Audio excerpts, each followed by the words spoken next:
моя сестра замужем в Владикавказе, и я, естественно, срываюсь с Грозного и еду в сторону Владикавказа, доезжаю до Черменского круга, и все, стоп, колеса, дальше все. Идут обстрелы, слышна канонада, идет война. Я любыми путями пытаюсь проехать во Владикавказ, так как идут разговоры, что люди, проживающие, ингуши, проживающие в Владикавказе, вышли в село пригородного района, я хочу найти свою сестру, свою племянницу, одним словом, семью своей сестры, померить свои силы и возможности. Но движения в ту сторону нету, стоит 200-300 человек, может больше, может меньше, не знаю. В это время подъезжает БТР, сверху на броне сидят люди, за ним подъезжает грузовик, не помню, то ли Урал, то ли ЗИЛ-131. На броне сидят ребята чеченцы, в основном, есть среди них ингуши.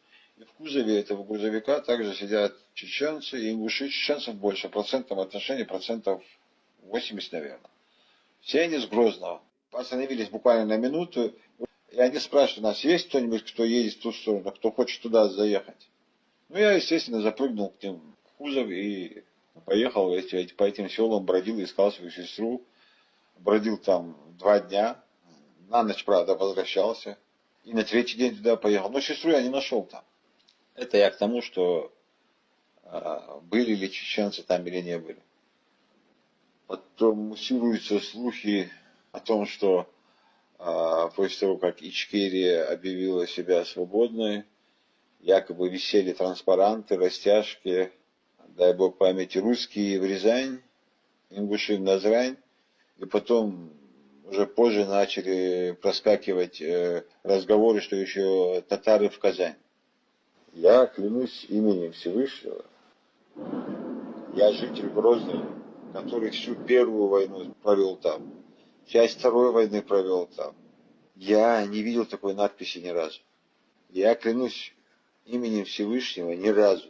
Я не видел такой надписи, такого транспаранта, такой растяжки. Да, может, где-то что-то кто-то говорил, может быть. Я этого точно не знаю. Но я не встречал ни одного человека, который видел их. Ни среди своих родственников, ни среди своих знакомых. Я не встречал, когда я спрашиваю, ты видел сам лично?